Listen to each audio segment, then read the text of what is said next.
రాష్ట్ర వ్యాప్తంగా వినాయక చవితి వేడుకలు వాడవాడలా పూజలందుకుంటున్న గణనాథులు. రాష్ట్రంపై 3 రోజులు వాయుగుండం ఎఫెక్ట్. సిటీ సహా జిల్లాల్లో అతి భారీ వర్షాలకు ఛాన్స్. 4వ రోజు బాసర IIIT విద్యార్థుల ఆందోళన. ఇన్ఛార్జి వీసీపై అవినీతి ఆరోపణలు, ఎంక్వైరీకి డిమాండ్. నిర్మల్లో కబ్జాకు గురైన 8 గొలుసుకట్టు చెరువులు. ఆక్రమణలపై చర్యలు తీసుకోవాలని కోరుతున్న జనం. సింగూరు ప్రాజెక్టు భద్రతపై రైతుల ఆందోళన. తరచూ రివిట్మెంట్, టెంపరరీ రిపేర్లపై ఆగ్రహం.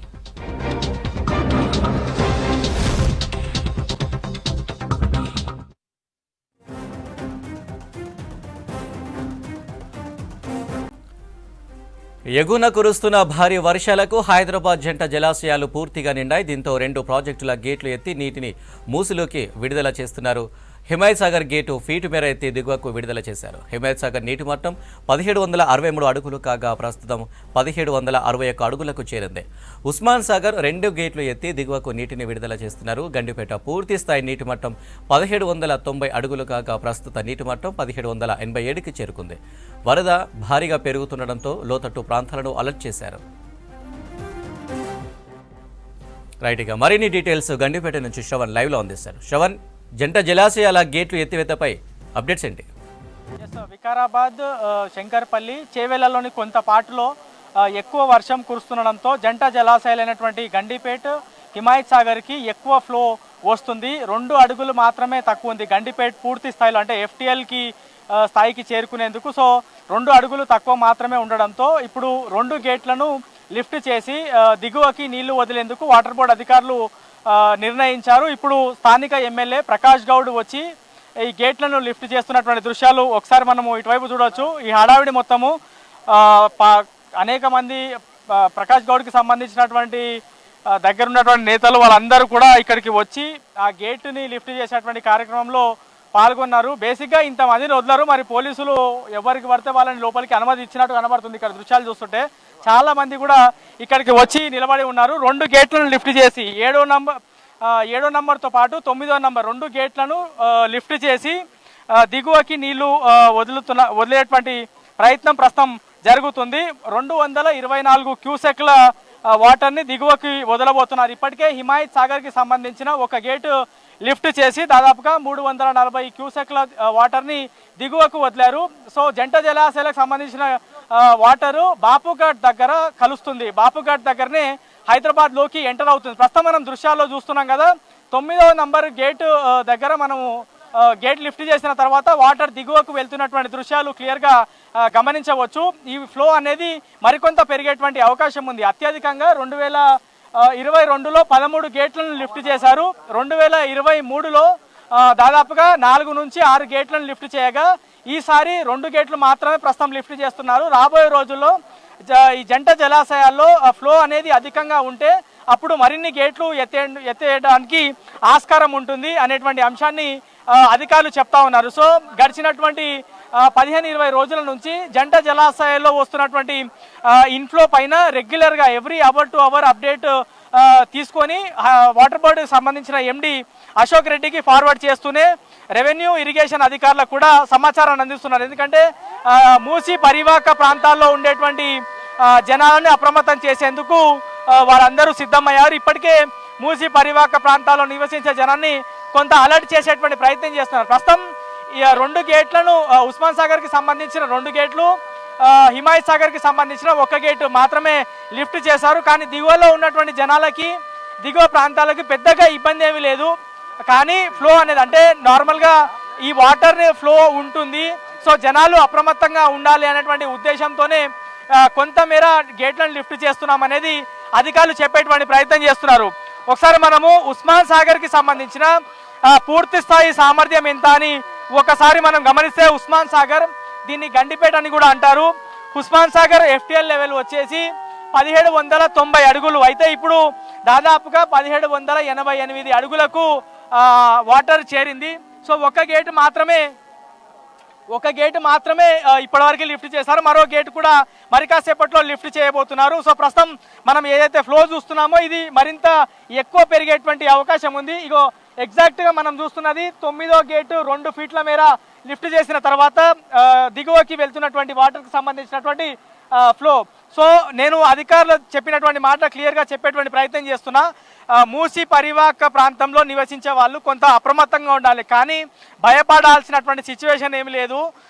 ఎందుకంటే ఈ వాటర్ అనేది మరింత ఎక్కువ ఫ్లో కూడా ఉండదు. ఎందుకంటే మొత్తం 15 గేట్లు ఉంటే కేవలం 2 గేట్లు మాత్రమే లిఫ్ట్ చేస్తారు. అది కూడా చాలా తక్కువ హైట్, 1-2 ఫీట్లు మాత్రమే లిఫ్ట్ చేశారు. కాబట్టి జనాలు భయపడాల్సినటువంటి భయపడొద్దు, కానీ కొంత అప్రమత్తంగా ఉంటే బెటర్ అనేది అధికారులు చెప్తున్నారు. ఇక్కడ నుంచి నేరుగా బాపుఘాట్ మీద నుంచి లంగర్ హౌస్ మీద నుంచి జియాగూడ దాని తర్వాత పురాణా పూల్ తర్వాత చాదర్ఘాట్ తర్వాత మూసారాంబాగ్ దగ్గరికి, మూసారాంబాగ్ తర్వాత నేరుగా నాగోల్ ద్వారా మూసీలోకి ఈ వాటర్ అంతా ప్రవహిస్తుంది. సో అల్టిమేట్గా మూసారాంబాగ్ దగ్గర హుసేన్ సాగర్కి సంబంధించిన వాటర్ జాయిన్ అవుతుంది, హిమాయత్ సాగర్కి సంబంధించినటువంటి వాటర్ జాయిన్ అవుతుంది, గండిపేటకి సంబంధించినటువంటి వాటర్ జాయిన్ అవుతుంది. కాబట్టి అక్కడ కొంత మూసారాంబాగ్ బ్రిడ్జ్ వద్ద పోలీసులు కానీ, రెవెన్యూ కానీ, ఇరిగేషన్కి సంబంధించినటువంటి అధికారులు, మున్సిపల్కి సంబంధించినటువంటి అధికారులు అప్రమత్తంగా ఉండాల్సినటువంటి అవసరం ఉంది. గడిచినటువంటి 4-5 సంవత్సరాల నుంచి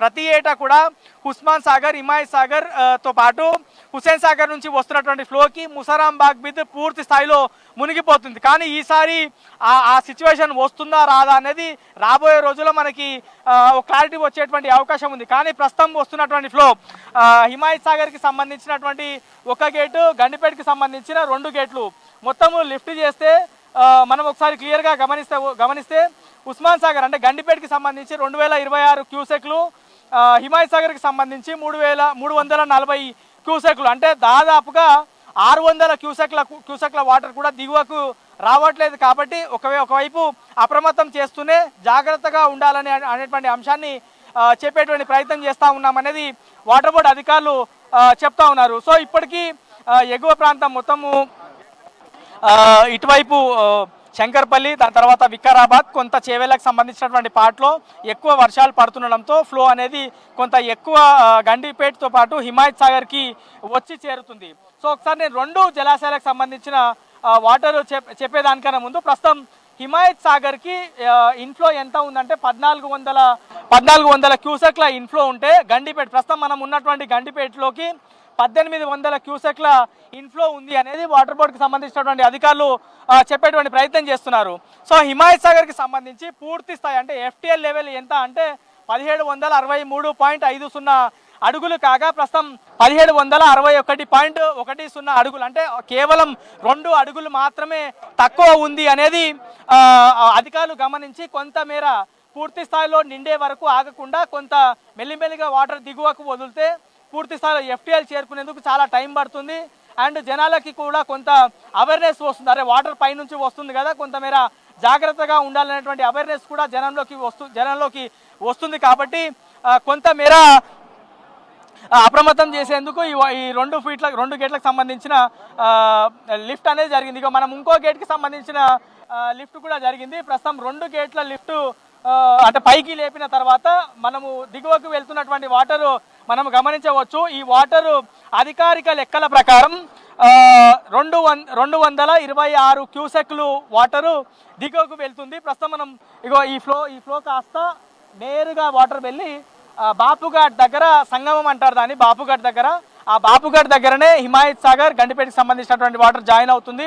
అక్కడే మూసీలోకి నేరుగా ఫ్లో అయ్యేటువంటి పరిస్థితి ఉంటుంది. సో రాబోయే రోజుల్లో మరింత వర్షాలు పడితే ఇంకా ఎక్కువ గేట్లు ఓపెన్ చేస్తాం, కానీ ప్రస్తుతం పెద్దగా ఇబ్బంది ఏం లేదు. కాకపోతే కొంత జనాలకు అలవాటు పడాలి, దాంతోపాటు వాళ్ళు కొంత అవేర్ కావాలి. కాబట్టి 2 గేట్లను లిఫ్ట్ చేస్తున్నాం అనేటువంటి అంశాన్ని అయితే అధికారులు చెప్పేటువంటి ప్రయత్నం చేస్తున్నారు. Water board MD Ashok Reddy మాత్రం ఇక్కడికి రాలేదు, కానీ స్థానిక ఎమ్మెల్యే ప్రకాష్ గౌడ్ వచ్చి అధికారులతో కలిసి ఈ 2 గేట్లను లిఫ్ట్ చేసి దిగువకి వాటర్ వదిలేటువంటి ప్రయత్నం చేస్తున్నారు. మొదటగా 1 గేటుని హిమాయత్ సాగర్ దగ్గర ఆయనే లిఫ్ట్ చేసి ఇక్కడ నేరుగా హిమాయత్ సాగర్ నుంచి ఉస్మాన్ సాగర్కి వచ్చి మిగతా 2 గేట్లను కూడా ఆయన చేతుల మీద గుండా అధికారులు లిఫ్ట్ చేపించేటువంటి ప్రయత్నం చేశారు. సో మనం మెల్లిమెల్లిగా ఫ్లో అనేది చూడొచ్చు. ఇప్పటివరకు మనకి ఆ రాయిలు కానీ అవి కొంత కనబడేటివి, ఇప్పుడు కొంత వాటర్ మొత్తం కూడా ఫ్లో అవుతుండడంతో మనము ఆ ఫ్లో ఎంత ఫాస్ట్గా ర్యాపిడ్గా వస్తుంది అనేది చూడవచ్చు. మనకి అంటే దూరం నుంచి చూస్తే కొంత స్లోగా కనిపించవచ్చు, కానీ ఖచ్చితంగా చాలా ఫాస్ట్గా చాలా ఉధృతంగా దిగువకి వాటర్ వెళ్తుంది. మొత్తము అంటే డౌన్ ఉంటుంది కాబట్టి చాలా వేగంగా వాటర్ దిగువకి వదులుతున్నటువంటి దృశ్యాలు మనము క్లియర్గా గమనించవచ్చు. సో రెవెన్యూ అధికారులు, ఇరిగేషన్ అధికారులు, వాటర్ బోర్డ్ అధికారులు, మున్సిపల్ అధికారులు వీళ్ళందరూ కూడా ఎప్పటికప్పుడు ప్రత్యేకమైనటువంటి గ్రూప్ జంట జలాశయాలకు సంబంధించి అంటే ట్విన్ రిజర్వాయర్స్ పేరుతోని ఒక గ్రూప్ క్రియేట్ చేసుకొని ఎంత వాటర్ లెవెల్ ఉంది, ఎంత ఇన్ఫ్లో ఉంది, ఎంత అవుట్ఫ్లో విడుదల చేయబోతున్నాము, ఎట్లాంటి జాగ్రత్తలు తీసుకుంటున్నాము, రాబోయే రోజుల్లో ఒకవేళ అధికంగా వర్షాలు పడితే మరికొన్ని గేట్లు ఎప్పుడు వరకు లిఫ్ట్ చేసేటువంటి అవకాశం ఉంటుంది అనేటువంటి అంశాలపైన అధికారులు ఎప్పటికప్పుడు కోఆర్డినేట్ చేసుకొని అయితే ప్రత్యేకమైనటువంటి దృష్టి పెట్టినట్లు మనకి ఉన్నటువంటి సమాచారము. సో ఈ వాటర్ దిగువకి వెళ్తున్నటువంటి క్రమంలో ఈ పక్కన కూడా కొన్ని పొలాలు ఉన్నాయి. దిగువ ప్రాంతంలో వాళ్ళు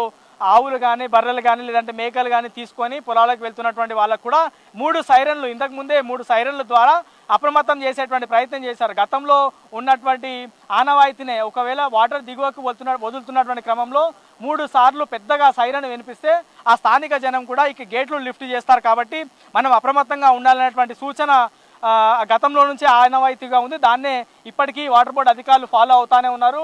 ఆ 3 సైరన్లు ఇచ్చిన తర్వాత స్థానిక ఎమ్మెల్యే వచ్చిన తర్వాత ఆయన చేతుల మీద గుండా 2 గేట్లను లిఫ్ట్ చేసినటువంటి పరిస్థితి ఉన్నది. సో దాదాపుగా 600 క్యూసెక్లకు సంబంధించిన వాటరు ప్రస్తుతం దిగువకి వెళ్తుంది అనేది మనము క్లియర్గా గమనించవచ్చు. సో ఈ గండిపేటకి సంబంధించి ఇంకా ఎక్కువ అంటే లాస్ట్ టైము సెప్టెంబర్లో ఎక్కువ గేట్లు మొత్తం దాదాపుగా 6 గేట్లు లిఫ్ట్ చేసిన పరిస్థితి ఉన్నది. అంతకన్నా ముందు 2022లో మొత్తం ఉస్మాన్ సాగర్కి 15 గేట్లు ఉంటే 13 గేట్లను లిఫ్ట్ చేసిన పరిస్థితి ఉన్నది. అత్యధికంగా ఇప్పటి వరకు ఉన్నటువంటి సమాచారం మేరకు 2022లోనే అత్యధికంగా 13 గేట్లను లిఫ్ట్ చేసి వాటర్ని దిగువకు వదిలారు. దాని తర్వాత ఇంత పెద్ద మొత్తంలో గేట్లు ఎప్పుడూ లిఫ్ట్ చేయలేదు. మళ్ళీ ఈసారి అట్లాంటి పరిస్థితి వస్తుందేమో అనేటువంటి అంచనా వేశారు. కానీ ఎగువ ప్రాంతంలో అంటే వికారాబాద్, శంకర్పల్లి లాంటి ప్రాంతాల్లో అంత పెద్ద మొత్తంలో వర్షం పడలేదు. మోస్తారు వర్షం పడింది కాబట్టి జంట జలాశయాల్లోకి ఎక్కువ ఫ్లో వస్తుందని భావించినప్పటికీ అంత పెద్ద మొత్తంలో రాలేదు. ప్రస్తుతం ఇంట్లోకి సంబంధించినటువంటి దాదాపుగా 1600 నుంచి 1800 క్యూసెక్ల వాటర్ జంట జలాశయాలకు వస్తుంది. సో విడివిడిగా మనము గమనిస్తే హిమాయ్ సాగర్కి సంబంధించి 1400 క్యూసెక్లు, గండిపేటకి సంబంధించిన 1800 క్యూసెక్ల వాటర్ అనేది ఇన్ఫ్లో వస్తుంది. సో రాబోయే రోజుల్లో అంటే 2 అడుగులు మాత్రమే తక్కువ ఉంది కాబట్టి అది పూర్తి స్థాయిలో FTLకి చేరుకోక ముందే వదిలితే బాగుంటుందని అన్ని శాఖలకు సంబంధించినటువంటి అధికారులు వాటర్ బోర్డు MD అశోక్ రెడ్డితో చర్చించిన తర్వాత ఈ నిర్ణయం తీసుకున్నట్టు తెలుస్తుంది. ఓవరాల్గా మాత్రం జంట జలాశయాలను అవి నిండుతాయేమో, ఆ గేట్లను లిఫ్ట్ చేస్తారేమో అనేటువంటి భయం చాలా మందిలో ఉంది. ఎందుకంటే గడిచినటువంటి అనేక సంవత్సరాల నుంచి అధిక వర్షాలు పడిన ప్రతిసారి కూడా గేట్లు లిఫ్ట్ చేయడం, మూసరాంబాగ్ లాంటి ప్రాంతాలు, లంగరౌజ్ లాంటి ప్రాంతాలు, మలక్పేట్ దగ్గర శంకర్ నగర్ లాంటి బస్తీలు కొంత నీట మునిగాయి. అట్లాంటి పరిస్థితి వస్తుందేమో అని వర్షాకాలం స్టార్ట్ అయినప్పటి నుంచి కూడా అక్కడ ఉన్నటువంటి జనాలు కొంత భయపడాల్సినటువంటి సిచ్యువేషన్ ఉంది. కానీ అట్లాంటి ఏమీ ఇబ్బంది రాకుండా ఉండేందుకు, అట్లాంటి పరిస్థితులు ఏమీ ఉత్పన్నం కావు అని అధికారులు భరోసా ఇచ్చిన తర్వాత, పూర్తి స్థాయిలో మానిటరింగ్ చేసిన తర్వాత, ఇతర శాఖలతో కోఆర్డినేట్ చేసుకున్న తర్వాత ఈ గేట్లను లిఫ్ట్ చేసేటువంటి పరిస్థితి ఇప్పటి వరకు తీసుకొచ్చి ఇప్పుడు గేట్లను లిఫ్ట్ చేస్తున్నారు. సో FTL లెవెల్ చేరేందుకు అయితే 2 అడుగులు తక్కువ ఉంది అప్పటికే. సో ఆ 2 అడుగులు తక్కువ ఉండడంతో ఈ గేట్లను లిఫ్ట్ చేస్తున్నారు. బేసిక్గా 1786 అడుగులు ఉన్నప్పుడే గేట్లను పూర్తి స్థాయిలో దిగువకు అంటే లిఫ్ట్ చేసి దిగువకు వదులుతారు అని అనుకున్నారు. కానీ ఇంకా దానికన్నా ఎక్కువ వాటర్ నిండే వరకు కూడా ఆగి వాళ్ళ ఉన్నతాధికారుల సూచన మేరకు వాటర్ని దిగువకు వదులుతున్నారు. సో మొత్తము గండిపేటకి సంబంధించిన 2 గేట్లు, హిమాయత్ సాగర్కి సంబంధించిన 1 గేట్ని లిఫ్ట్ చేసి దిగువకి వాటర్ వదులుతున్నారు. ఇక్కడ నుంచి 226 క్యూసెక్ల వాటర్ని దిగువకి వదులుతుండగా హిమాయత్ సాగర్కి సంబంధించి దాదాపుగా 340 క్యూసెక్లు, అంటే ఆల్మోస్ట్ 600 లోపే, అంతకన్నా తక్కువనే క్యూసెక్లు మాత్రం ప్రస్తుతం దిగువకు వదులుతున్నారు.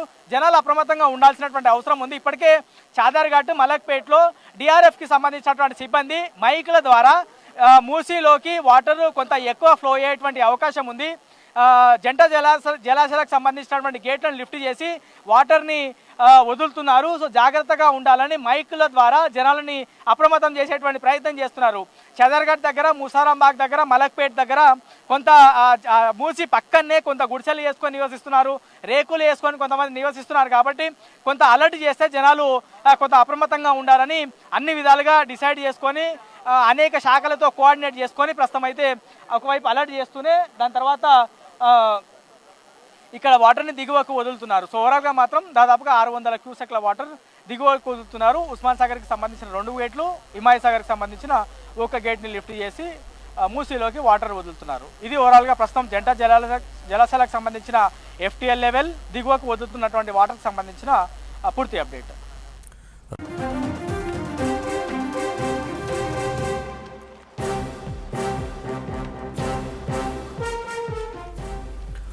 మధ్య బంగాళాఖాతంలో అల్పపీడనం ఏర్పడిందన్నారు వాతావరణ శాఖ అధికారులు. దీనికి అనుబంధంగా సముద్ర మట్టానికి 7.6 కిలోమీటర్ల ఎత్తు వరకు ఆవర్తన విస్తరించి ఉందన్నారు. ఇది ఈ నెల 8న వాయుగుండంగా మారే అవకాశం ఉందని చెప్పారు.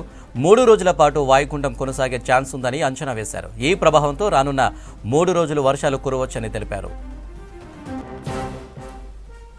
రాష్ట్రానికి అతి భారీ వర్ష సూచన చేసింది ఐఎండీ. రేపటి నుంచి అక్కడక్కడ భారీ నుంచి అతి భారీ వర్షాలు కురవచ్చన్నారు అధికారులు.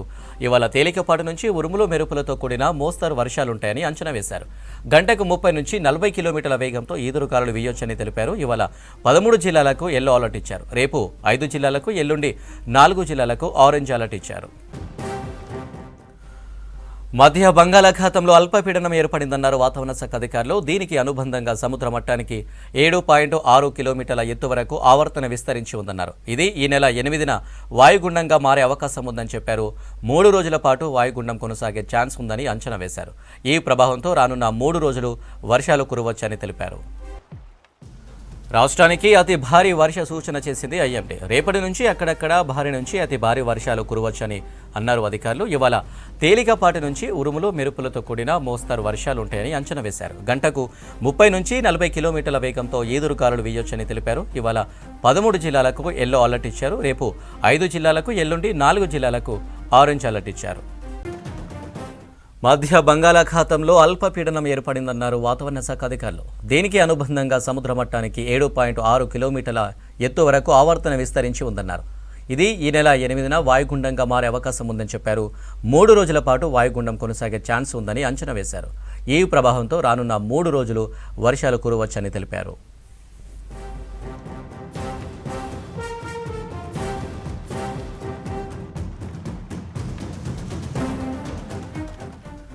రాష్ట్రానికి అతి భారీ వర్ష సూచన చేసింది ఐఎండీ. రేపటి నుంచి అక్కడక్కడ భారీ నుంచి అతి భారీ వర్షాలు కురవచ్చని అన్నారు అధికారులు. ఇవాళ తేలికపాటి నుంచి ఉరుములు మెరుపులతో కూడిన మోస్తరు వర్షాలుంటాయని అంచనా వేశారు. గంటకు 30 నుంచి 40 కిలోమీటర్ల వేగంతో ఈదురుగాలులు వీయొచ్చని తెలిపారు. ఇవాళ 13 జిల్లాలకు ఎల్లో అలర్ట్ ఇచ్చారు. రేపు 5 జిల్లాలకు, ఎల్లుండి 4 జిల్లాలకు ఆరెంజ్ అలర్ట్ ఇచ్చారు. మధ్య బంగాళాఖాతంలో అల్పపీడనం ఏర్పడిందన్నారు వాతావరణ శాఖ అధికారులు. దీనికి అనుబంధంగా సముద్ర మట్టానికి 7.6 కిలోమీటర్ల ఎత్తు వరకు ఆవర్తన విస్తరించి ఉందన్నారు.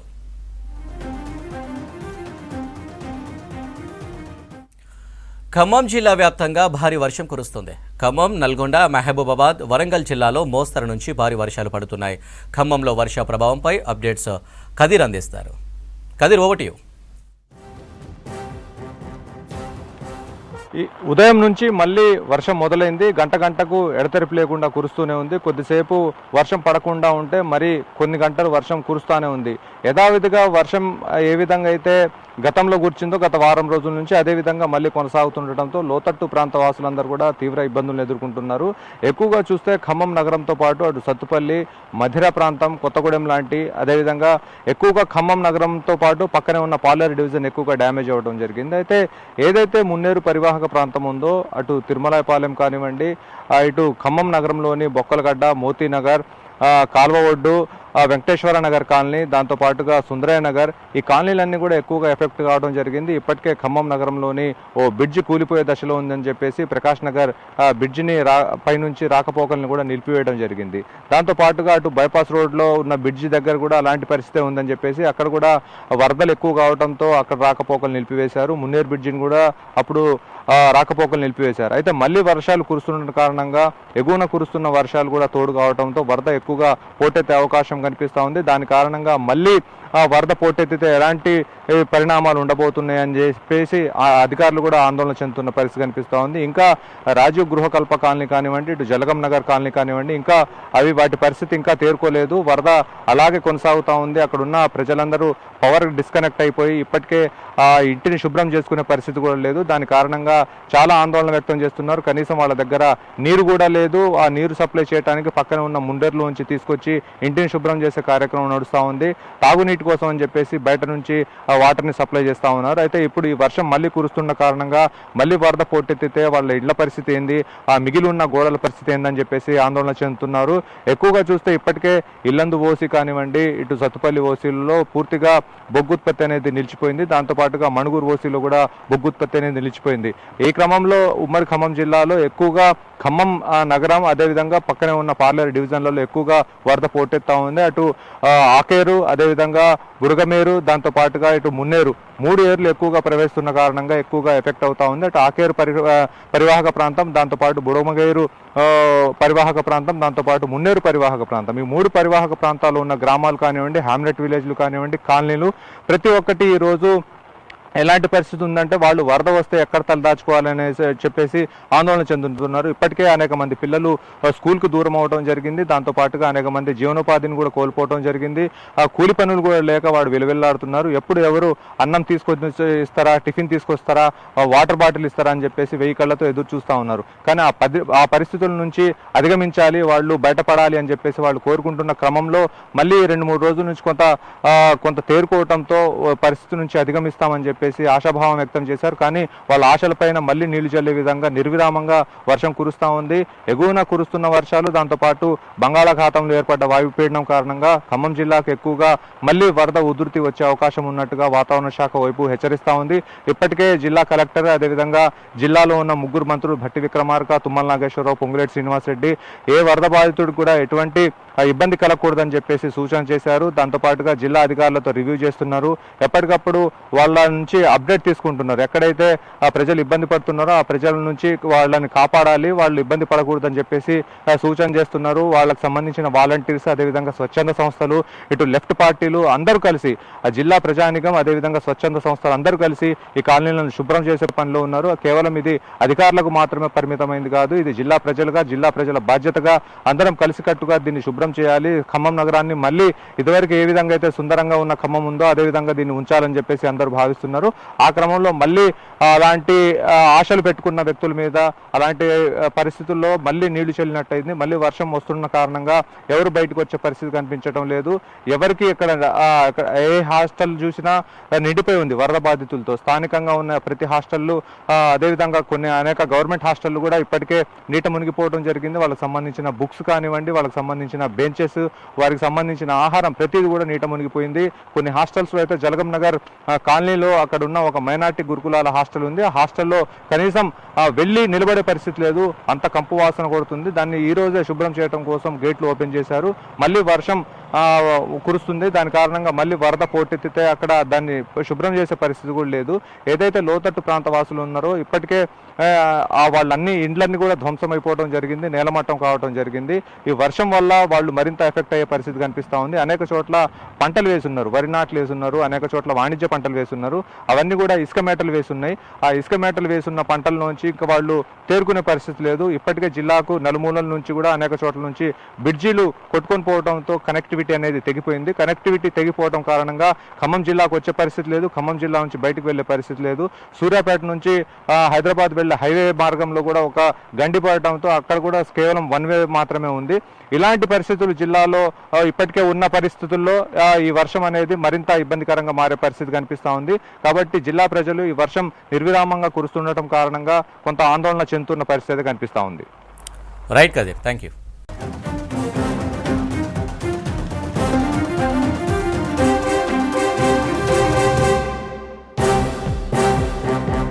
హైదరాబాద్ నాచారం పారిశ్రామిక వాడలో అగ్ని ప్రమాదం జరిగింది. రామ్సన్ పెయింట్ కంపెనీ గోదాంలో ఒక్కసారిగా మంటలు చెలరేగాయి. దట్టమైన పొగతో మంటలు ఎగిసి పడుతున్నాయి. ఘటనా స్థలానికి చేరుకున్న అగ్నిమాపక సిబ్బంది 4 ఫైర్ ఇంజన్లతో మంటలను ఆర్పివేస్తున్నారు.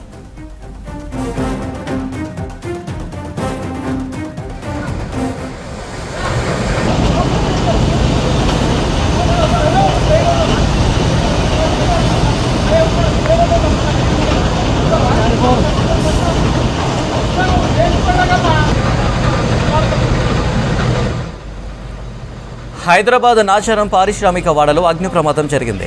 రామ్సన్ పెయింట్ కంపెనీ గోదాంలో ఒక్కసారిగా మంటలు చెలరేగాయి. దట్టమైన పొగతో మంటలు ఎగిసి పడుతున్నాయి. ఘటనా స్థలానికి చేరుకున్న అగ్నిమాపక సిబ్బంది 4 ఫైర్ ఇంజన్లతో మంటలను ఆర్పివేస్తున్నారు.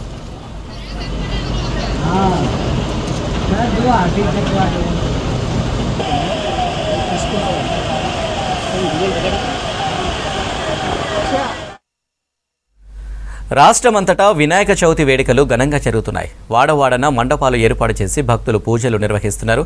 రాష్ట్రంలో ప్రముఖ పుణ్యక్షేత్రాలన్నీ భక్తులతో కిటకిటలాడుతున్నాయి.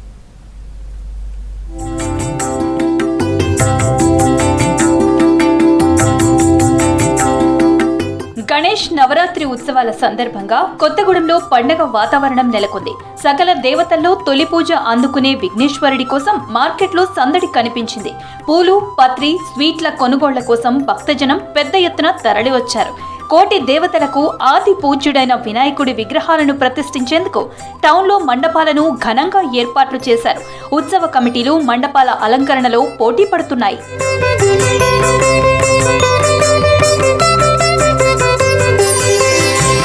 ప్రముఖ పుణ్యక్షేత్రం యాదగిరిగుట్ట శ్రీ లక్ష్మీ నరసింహస్వామి ఆలయ సన్నిధిలో వినాయక చవితి ఉత్సవాలు ఘనంగా జరుగుతున్నాయి. నవరాత్రుల్లో భాగంగా అనుబంధ ఆలయమైన శివాలయంలో మొదటి రోజు పుణ్యహవచనం, రక్షాబంధనం, కలశ స్థాపన, గణపతి పూజను నిర్వహించారు ఆలయ అర్చకులు.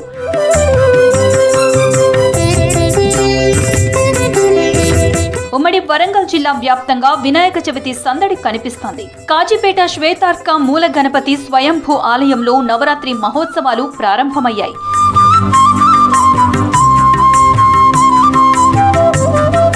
మహబూబ్ నగర్ లో వినాయక చవితి వేడుకలు ఘనంగా జరుగుతున్నాయి. గణపతి ప్రతిష్టలతో వాడవాడలా మండపాలు ముస్తాబయ్యాయి.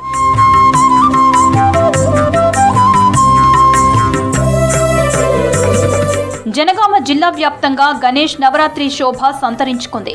పర్యావరణాన్ని కాపాడేందుకు మట్టి గణపతిని పూజించేందుకు జనం ఆసక్తి చూపారు. కొందరు మట్టి వినాయకులను ఫ్రీగా పంపిణీ చేశారు.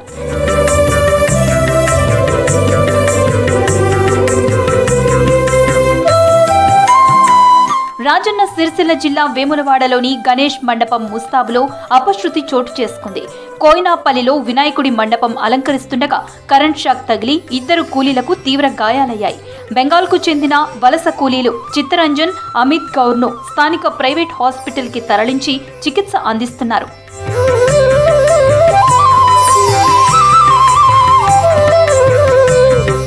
ఉమ్మడి నల్గొండ జిల్లా వ్యాప్తంగా గణేష్ నవరాత్రి ఉత్సవాలు ఘనంగా జరుగుతున్నాయి. ఇవాళ ఉదయం విగ్రహ ప్రతిష్టాపనతో ప్రారంభమైన పూజలు 9 రోజుల పాటు కొనసాగనున్నాయి.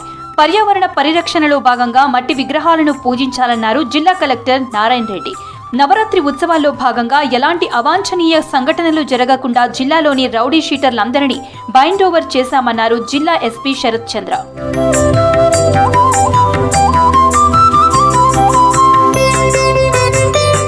మంచిర్యాల జిల్లా ఎమ్మెల్యే క్యాంప్ ఆఫీసులో ఘనంగా వినాయక చవితి వేడుకలు నిర్వహించారు. విగ్రహ ప్రతిష్ఠ కార్యక్రమంలో ఎమ్మెల్యే గడ్డం వినోద్ పాల్గొని ప్రత్యేక పూజలు చేశారు. నియోజకవర్గ ప్రజలందరికీ గణేష్ చతుర్థి శుభాకాంక్షలు తెలిపారు. ప్రజలందరూ క్షేమంగా ఆయురారోగ్యాలతో ఉండాలని కోరుకున్నట్లు తెలిపారు ఎమ్మెల్యే వినోద్.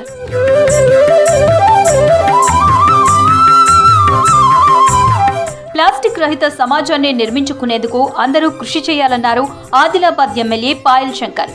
జిల్లాలో సనాతన హిందూ ఉత్సవ సమితి ఆధ్వర్యంలో ఏర్పాటు చేసిన మట్టి గణేష్ విగ్రహాల పంపిణీ కార్యక్రమంలో పాల్గొన్నారు.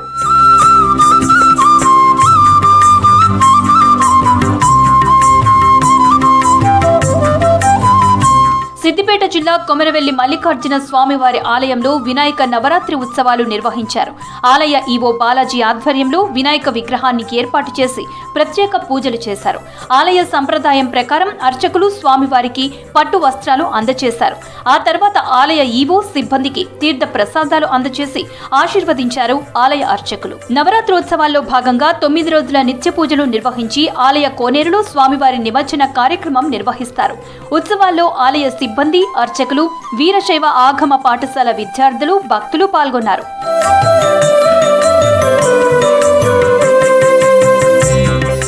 సూర్యాపేట జిల్లాలో ఓ సూక్ష్మ కళాకారుడు పెన్సిల్ మొలపై గణేష్ విగ్రహాన్ని ఆవిష్కరించారు. వినాయక చవితి సందర్భంగా కోదాడ పట్టణానికి చెందిన నరేష్ చారి పెన్సిల్ మొలపై చెక్కిన గణేశుడి విగ్రహం చూపరులను ఆకట్టుకుంది.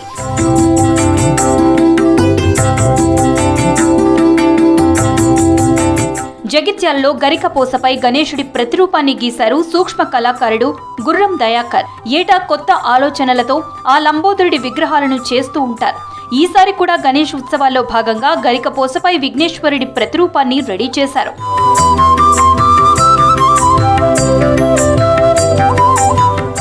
రోజుల పాటు కొనసాగే వినాయక నవరాత్రి ఉత్సవాలను భక్తి శ్రద్ధలతో నిర్వహిస్తున్నారు జనం. మండపాలపై రకరకాల ఆకృతులతో లంబోదరుడు ఆకట్టుకుంటున్నాడు.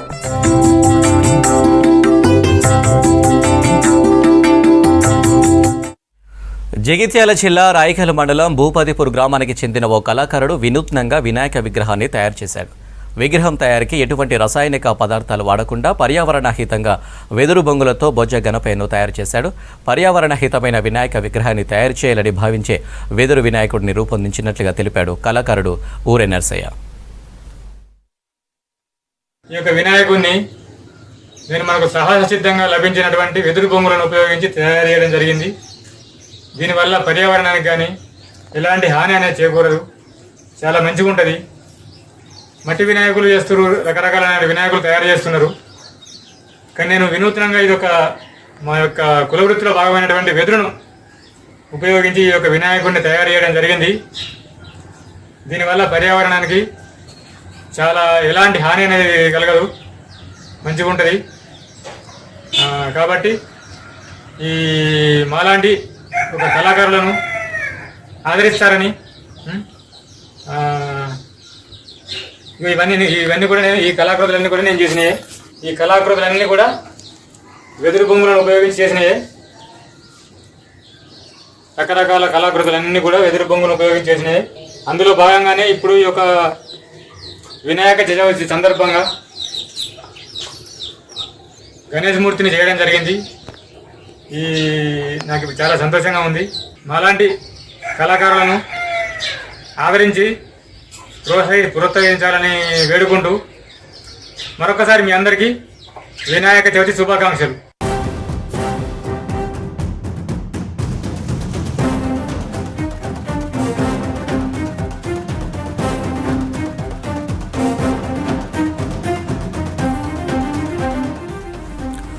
ముఖ్యమంత్రి రేవంత్ రెడ్డిని కలిశారు పారా ఒలింపిక్ కాంస్య మెడలిస్ట్ దీప్తి జీవాంజీ. జూబ్లీహిల్స్ సీఎం నివాసంలో కలిసిన ఆమెను ముఖ్యమంత్రి ఘనంగా సత్కరించారు.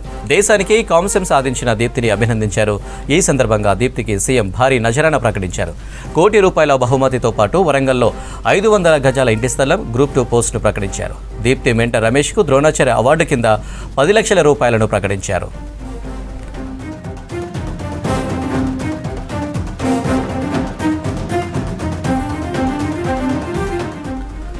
ముఖ్యమంత్రి రేవంత్ రెడ్డిని కలిశారు పారా ఒలింపిక్ కాంస్య మెడలిస్ట్ దీప్తి జీవాంజీ. జూబ్లీహిల్స్ సీఎం నివాసంలో కలిసిన ఆమెను ముఖ్యమంత్రి ఘనంగా సత్కరించారు. దేశానికి కాంస్యం సాధించిన దీప్తిని అభినందించారు. ఈ సందర్భంగా దీప్తికి సీఎం భారీ నజరానా ప్రకటించారు. ₹1 కోటి బహుమతితో పాటు వరంగల్లో 500 గజాల ఇంటి స్థలం, గ్రూప్ 2 పోస్టును ప్రకటించారు. దీప్తి మెంటర్ రమేష్కు ద్రోణాచార్య అవార్డు కింద ₹10 లక్షల ప్రకటించారు.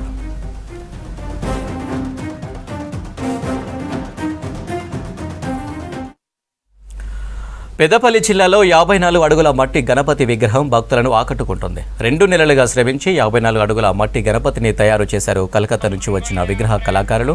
9 రోజుల పాటు పూజలు అందుకుని విగ్రహ ప్రతిష్ఠించిన చోటే నిమజ్జనం చేస్తామని అంటున్నారు ఉత్సవ కమిటీ సభ్యులు. భారీ మట్టి గణపతిపై మరింత సమాచారం సాగర్ అందిస్తారు. ప్రకృతి హితమే పండగల పరమార్థం. అలాంటి పండగలలో ఒకటి వినాయక చవితి. ఇలాంటి వినాయక చవితికి మట్టి గణపతులు ఎక్కువగా తయారు చేస్తూ ఉంటారు. అందులో ఒకటి ఇక్కడ మనం ప్రస్తుతము పెద్దపల్లి జిల్లాలో ఉన్నటువంటి కాలేజ్ గ్రౌండ్లో ఉన్నాము. మనం చూస్తున్న అతిపెద్ద మట్టి గణపతి 54 అడుగుల మహాగణపతి. ఇది ఛత్రపతి యువసేన ఆధ్వర్యంలో ఈ మహాగణపతిని నిర్మించారు. దాదాపు ఉమ్మడి జిల్లాలోనే ఇది అతిపెద్ద మట్టి గణపతిగా చెప్పుకోవచ్చు. ఛత్రపతి యువసేన సంబంధించిన సభ్యులు ఉన్నారు, వారిని అడిగి తెలుసుకుందాం. చెప్పండి, ఎన్ని రోజుల నుంచి మట్టి గణపతి చేస్తున్నారు? అసలు మట్టి గణపతినే ఇక్కడ పూజించాలని చెప్పేసి ఎట్లా వచ్చింది ఆలోచన? ఛత్రపతి యువసేన ఆధ్వర్యంలో దాదాపు 30 సంవత్సరాల నుంచి గణపతి నవరాత్రి ఉత్సవాలు అనేవి ఘనంగా నిర్వహించడం జరుగుతుంది పెద్దపల్లిలోనే. అందులో భాగంగా ప్రతి సంవత్సరం మనం ప్లాస్టర్ ఆఫ్ ప్యారిస్ విగ్రహాలు పెట్టడం, వాటి వల్ల పర్యావరణం ఇబ్బంది కలుగుతుంది, చెరువులో ఉన్నటువంటి జీవరాశులకు ఇబ్బంది జరుగుతుంది అని చెప్పేసి గమనించి కమిటీ సభ్యులు అందరము కూర్చొని దీనికి ప్రత్యామ్నాయంగా మనం పెట్టేది పెద్ద వినాయకులైనా కూడా పిఓపి కాకుండా మట్టి వినాయకులనే తీసుకొచ్చి పర్యావరణ హితంగా పూజించుకుందాం, మన పర్యావరణాన్ని కాపాడుకుందాం అనే ఉద్దేశంతో 2018వ సంవత్సరం నుండి దాదాపు 6వ సంవత్సరం ఇప్పుడు మేము. అప్పుడు 2018లో 35 అడుగుల భారీ మట్టి గణనాథుని ప్రతిష్ఠించి పూజించుకోవడం జరిగింది. అలాగే 2019లో 37, తర్వాత 40, 45, పోయిన సంవత్సరం 47 అడుగులు, ఈ సంవత్సరం 54 అడుగుల భారీ మట్టి గణనాథుని ఇక్కడ మనం ప్రతిష్ఠించుకొని పూజిస్తున్నాం. దీనికోసం ప్రత్యేకంగా కలకత్తా నుంచి పిలిపించినటువంటి కళాకారుల చేత వీరిని దాదాపు 2 నెలల నుంచి శ్రమించి ఈ గణపతిని మనకు నిర్మించి ఇవ్వడం జరిగింది. అలాగే ఇక్కడ వేద పండితులు ఆశీర్వచనాలు కావచ్చు, వేద పండితుల ఆజ్ఞ మేరకు జరిగేటువంటి కార్యక్రమాలను చేస్తూ ఉంటాం. అలాగే గరికపాటి లక్ష్మీ నరసింహస్వామి గారి ప్రవచన కార్యక్రమం కూడా క్రిత సంవత్సరం జరిగింది. ఈ సంవత్సరం కూడా సెప్టెంబర్ 12వ తారీఖు రోజు గరికపాటి గారి ప్రవచన కార్యక్రమం కూడా ఇక్కడ నిర్వహించడం జరుగుతుంది. అంటే ప్రతి సంవత్సరానికి ఒకటేసారి వస్తుంది పండుగ, ఫ్యామిలీ మొత్తంగా చేసుకోవడం ఎట్లా అనిపిస్తుంది? చాలా సంతోషంగా అనిపిస్తుంది. ఎన్ని సంవత్సరాల నుంచి ఇట్లా చేస్తారు పూజలో పాల్గొంటారు? అంటే 3 years మా పిల్లైన కానుంది. 54 అడుగుల మట్టి గణపతి ఎక్కడ కూడా ఇంత పెద్దగా లేదు. ఇది ఎన్ని సంవత్సరాల నుంచి ఇట్లా చేస్తున్నారు? 3 సంవత్సరాలు అయితే. ఎక్కడైనా చూసిరా ఇంత పెద్ద మట్టి గణపతి? అక్కడ హైదరాబాద్లో చూసాం, ఖైరతాబాద్ తర్వాత ఇక్కడే ఈ వినాయకుడే సెకండ్ ప్లేస్లో చూస్తాం. ప్రతి సంవత్సరం ఇట్లా పూజలు చేస్తారా? ప్రతి సంవత్సరం వచ్చి పక్కా దేవుని దర్శించుకుంటాం. 54 అడుగులు అంటే దాదాపు ఒక 2 నెలల నుంచి 2 నెలలు పడుతుంది తయారు చేసిండు. అప్పటి నుంచి ఎట్లా మీరు ఏంటి అబ్జర్వ్ చేస్తూ ఉంటారా? ఎట్లా జరుగుతుంది ఏంటి అనేది చూస్తూ ఉంటారా? మీది లోకల్ కాబట్టి అబ్జర్వ్ చేస్తూ ఉంటాం. ఒక 2 months ముందు నుంచే స్టార్ట్ చేస్తారు విగ్రహాన్ని తయారు చేయడానికి. ముఖ్యంగా ఇది మట్టి గణపతి, ప్లాస్టిక్ని ఈ మధ్య నివారించడం అనేది మన బాధ్యతగా చూపిస్తున్నారు. మీరు ఏం చెప్తున్నారు? ఈకో ఫ్రెండ్లీ వినాయకుడిని ఎక్కువగా ప్రోత్సహించాలి. ఎందుకంటే ప్లాస్టిక్ అనేది, ప్లాస్టర్ ఆఫ్ ప్యారిస్ అనేది యూజ్ చేయొద్దు. మట్టి వినాయకుడు చాలా శ్రేష్టంగా భావిస్తారు. గతంలో మనం ఎప్పుడు కూడా చూడలే, ఈ మధ్య మట్టి గణపతులు బాగా పెరుగుతున్నాయి. ఏంటి ఎట్లా? మట్టి గణపతుల వల్ల మనం చేసే కార్యక్రమం ఏమిటంటే ఇది ఎవరికి కూడా అంతరాయం కలగకుండా, ఏ కాలుష్యం కూడా లేకుండా ఈ యొక్క మట్టి గణపతితోటి, అందులో 21 పత్రాలతోటి నవరాత్రులు పూజలు జరిగిన తర్వాత ఆ పత్రాలు ఔషధ గుణాలతో కూడుకున్నాయి కాబట్టి అవి నిమజ్జనం చేసే సమయంలో దాంట్లో ఉన్న వర్షాకాలం కాబట్టి వర్ష ఋతువు అందులో ఉన్న బ్యాక్టీరియా అంతా నశించి మనకు త్రాగు నీరుకు ఉపయోగపడిన రోగాలు రాకుండా నిరంతరం మనకి వర్ష ఋతువు లోపల సమస్త ఆరోగ్యకరంగా చేసే ఈ ఔషధ గుణాలు గల ఈ పత్రాలతోటి ఈ గణాధిపతిని సేవించడం పూర్వకాలం నుండి ఇతిహాసాల నుండి జరుగుతున్న హైందవ సంస్కృతి. పెద్దపల్లి లోపల ఈ 54 అడుగుల గణపతి కేవలం మట్టితోటి, వెదురు బొంగలతోటే తయారు చేసి ఇది కాలుష్య నివారణ, ఇతరులకు కూడా అనారోగ్యం పాలు కాకుండా ఈ యొక్క మట్టి గణపతిని ఈ యొక్క ప్రతిష్ఠించడం జరిగింది. కానీ ఇతరులకు కూడా అంత ఇక్కడనే నిమజ్జనం జరుగుతుంది. మొత్తంగా పెద్దపల్లి మంచిర్యాల జిల్లాలో వినాయక చవితి వేడుకలు ఘనంగానైతే జరుగుతున్నాయని చెప్పేసి కెమెరా పర్సన్ మల్లేష్తో కలిసి సాగర్, V6 న్యూస్, పెద్దపల్లి నుంచి. ఇవి అప్డేట్స్.